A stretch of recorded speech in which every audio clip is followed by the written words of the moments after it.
It's new parkrun day, and today we're in the lovely Yorkshire coastal town of Scarborough. Yes, we're here to do the Woodlands parkrun, which runs, as I gather, along an old railway line, what is now known as the cinder track, which runs from Scarborough to Whitby. In fact, we have done the cinder track parkrun in Whitby before. So this is a parkrun. If you carried on running and got the turnaround point wrong, you could end up getting a token at a different parkrun. Well, that's about 20 miles away. But there is no time limit at parkrun, so in theory you could. If vernacular art is your thing, you won't be disappointed by the congregation point at the Woodlands Scarborough parkrun. I can't think of a more striking and varied collection anywhere else in parkrun world. If you can, let me know in the comments below. It had taken 14 years to finally get a parkrun in Scarborough. So it's fantastic to see those efforts rewarded with a good chunky turnout of 319 runners at this inaugural parkrun. With me not running for a time today, it's going to be over to John to put the effort in and see what time he can do. After we've inspected the lovely brickwork on this railway bridge where we start. In fact, you'll probably be interested to know the Sainsbury's where you park for the parkrun was originally a goods station, shown here on the bottom right hand side of the map in 1947. We are starting the parkrun directly under this bridge, which carried the line under Hibernia Street. Are you ready? Yeah. 3, 2, 1, go!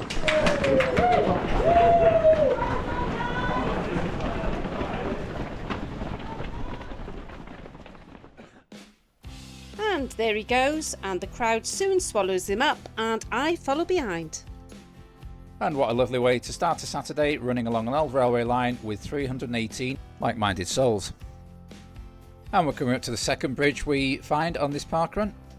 And here it is on the 1947 map. You can see the multiple lines, and that's why we've got this lovely wide track bed to run on, so there's no congestion at the start of this parkrun. If you watched the video we did last week at Woodlands, you'll know about this point. I took the camera out of my cap to check it was working and then dropped it on the floor. So let's be very careful today. Yep, no such mishaps, and we can carry on with the parkrun unimpeded. Now, it's been quite a few weeks since I've broken 20 minutes on a parkrun course, so I'm hoping that will happen today. But since turning 55 a few months ago, I've had quite a decent streak of winning my age category of 55 to 59. So I was looking to do that again. In fact, before the run started, I predicted to Dawn I would finish in 14th place, but I wouldn't win my age category today. So let's see whether those two predictions come true. How close do I get to 14th place, and do I or do I not win my age category? And as a sideline, can I break 20 minutes again? So we can see that this path is nice and wide. There's room for, well, I'm going between these two ladies here. There's a fella to the left, so that's 4 abreast people can run. And then you come off at this point, off the cinder track. You take a little climb to the left. You then go down this trail, remembering not to run into the bollards we've just passed. And this is a little loop that they've had to add in to ensure that it is the full 5k. So we're soon going to get runners coming back in the opposite direction. Here's the leader, 1, 2, 3, 4 runners in the lead there. So 5, 6, 7. So be aware when you're running up that there will be runners coming down. Now there's an odd little bit of the course here. There's a little climb. You can see the lady in black in front of me sort of leaning into the hill. You get to the top and there's a cone and there's a marshal there, and it's almost a dead turn. As you can see, you come back on yourself. You got another little climb of maybe about 20 yards, another nearly dead turn, and then you go back down the slope you just come up, and runners behind you are coming up too. And here's me filming John. And by the magic of the double camera angle, here's me coming back down in a little while.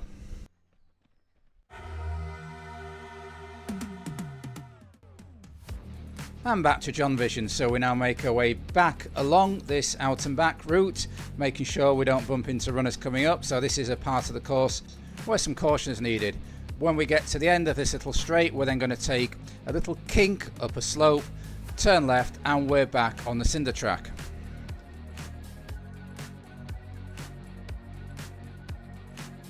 And all we have to do now is run quite a long way in a straight line, and then turn around a cone and come back in a straight line. That's all the complications of this course over and done with. So yeah, Scarborough, a town of around 60,000 inhabitants, to this date without a parkrun. Can you think of any other towns in the UK as big as Scarborough, even bigger, that don't yet have a parkrun. So a massive well done to all the people who've done the work behind the scenes, as we said earlier, over 14 years to get this parkrun off the ground.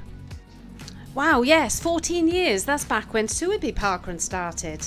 That's right, Bridlington just down the coast had its own parkrun back in 2011. In fact, we went to do the inaugural there. I remember being really encouraged by parkrun to go and do that one. Back in those days, they wanted people there to show parkrun was feasible. I think there's about 30 runners that day back at the inaugural Suiby parkrun, so 10 times more today. And fantastic, look how the course is holding this amount of runners. It's wonderful to see the joy on the face of the core team about how worthwhile it had all been, and the people enjoying this fantastic parkrun. So Scarborough, what a fine Yorkshire town. Now, my memories of Scarborough go back several decades. So as a young boy, I was taken up to Scarborough to watch the cricket festival, a very traditional cricket festival in the calendar of that fine sport. And yeah, took many trips up there to see some of the best players of the day in action. So yeah, sorry, I was so waxing lyrical about the past that I forgot to mention the first kilometre there went through in 4:08, so a little bit outside 20-minute pace there, but we have had those switchbacks, so hopefully I'm getting to a good groove now on this lovely long flat piece of tarmac. Yes, whenever I come to Scarborough, it's always 1979 and I'm a small boy clutching my autograph book seeking to get the signatures of those famous cricketers. And I still have those autograph books and all the scorecards from back in those days in my possession today. Very treasured possessions for me. And if you ask me really nicely, I might talk about them again on another video. But what I'll talk about now is this field to our left. It's known as Gallows Field, and that is because there were public executions there taking place during the Middle Ages and early modern period.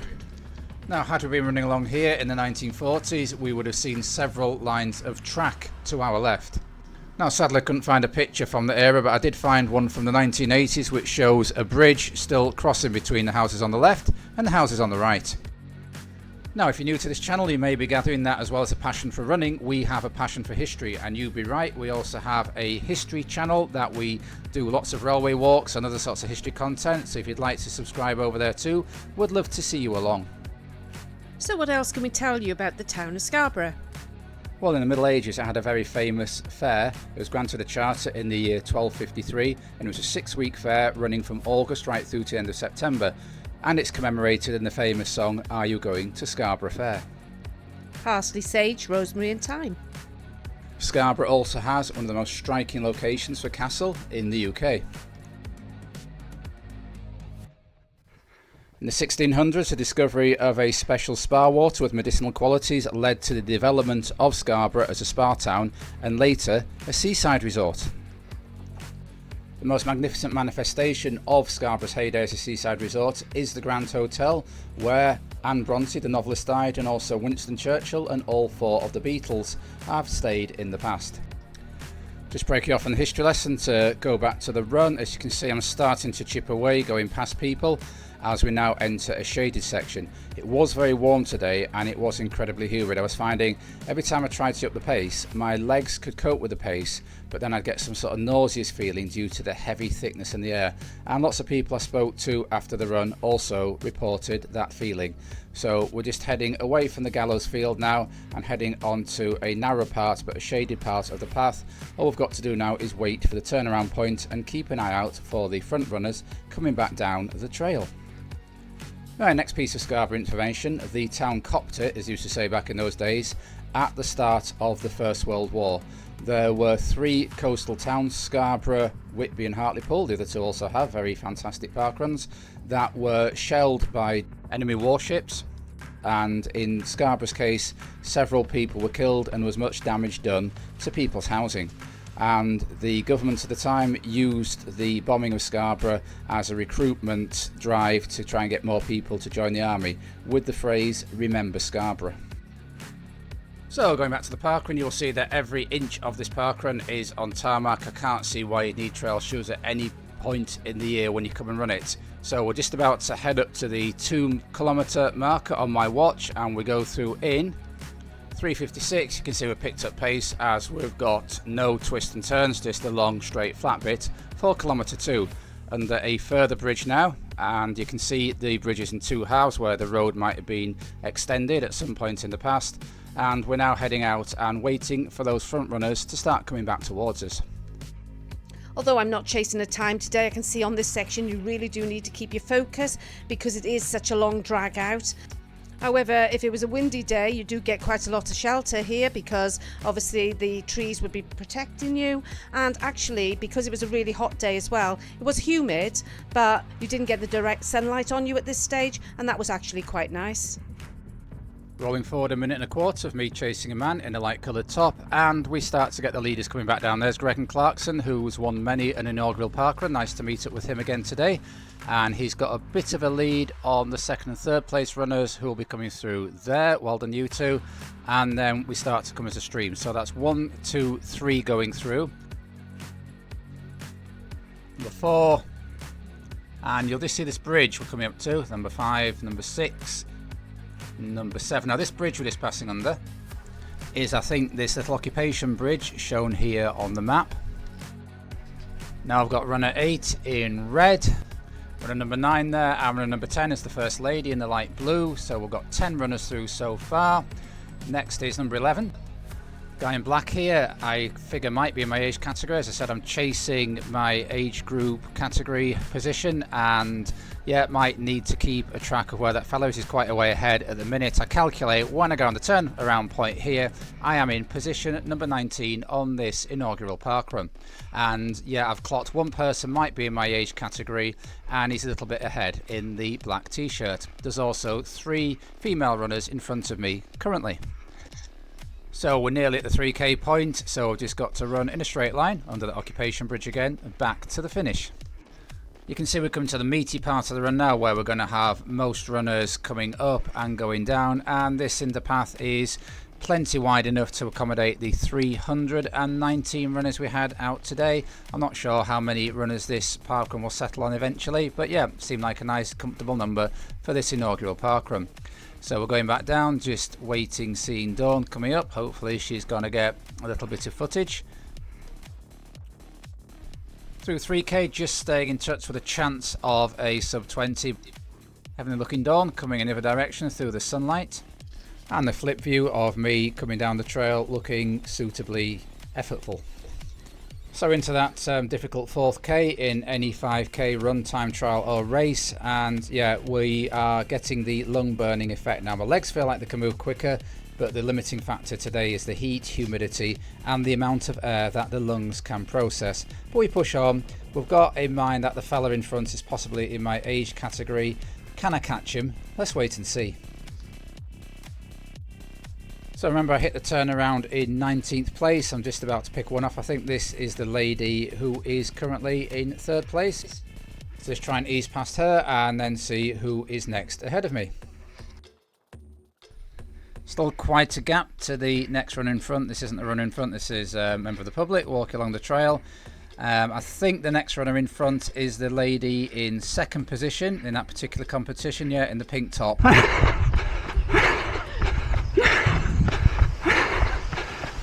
Yes, folks are working very hard, and it is hot and humid, but I think we're gaining on that lady in front of me.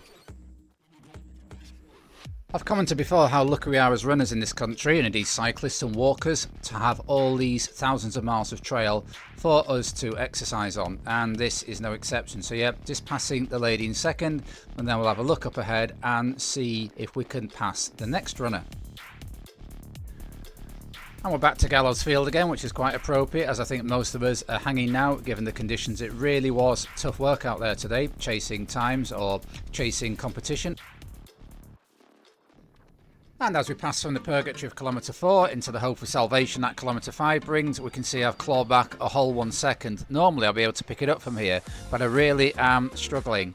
I'm looking ahead and I don't think I'm going to be able to catch anybody, so it's just a case of hanging on, getting to the end, and whatever my time is, it's going to be the full effort I can give on this day in these conditions.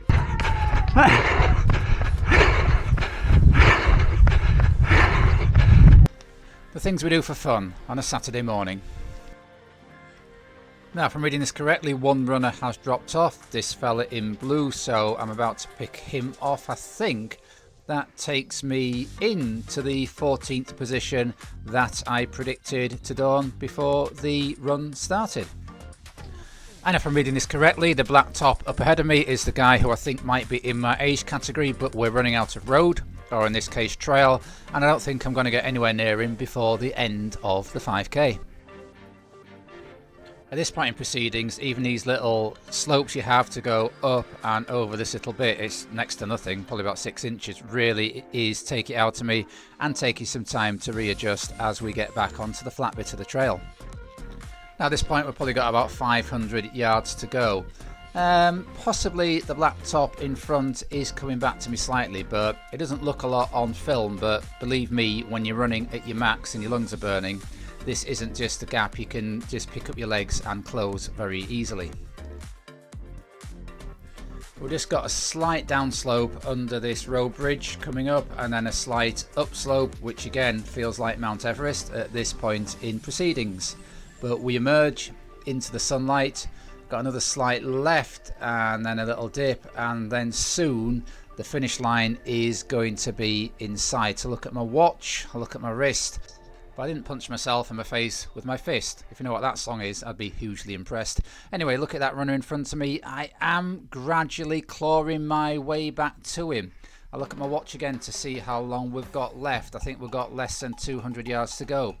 Yep, I'm coming up on him. Now this could be the battle for the first Vet 55 position. It could be the battle because it's the inaugural for the course record for Vet 55. I'm sure that will go next week. I know somebody who is going to have a crack at it. But yeah, we are gaining on him. Still can't see the final bridge that we're going to finish this run on, but yep, I think it's time to press the eject button and get moving. Oh look, I'm now maybe just 2 or 3 yards behind him, maybe 1 yard behind him. I'm on his shoulder. Am I going to pass him? And oh my goodness, they put the finish line at 5k this time, so he wins by 1 second. Channeling my inner Crown My Run there. And it turned out that chap was in my age category, so congratulations to him for a fine run and a very strong finish. I did have the consolation of a sub-20 14th overall, second in my age category as I said, and 77.09% was enough to see me in the top 10 in today's age grading competition. So I had a nice relaxed run round, although it was very warm, and I finished in 25:20.